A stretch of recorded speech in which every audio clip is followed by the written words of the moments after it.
เย็นนะครับผมก็เข้ามาไล่ลูกปลานะครับใช้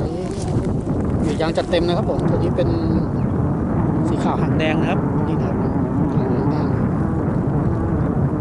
สีในตำนานเลยนะครับผมขาวหางแดง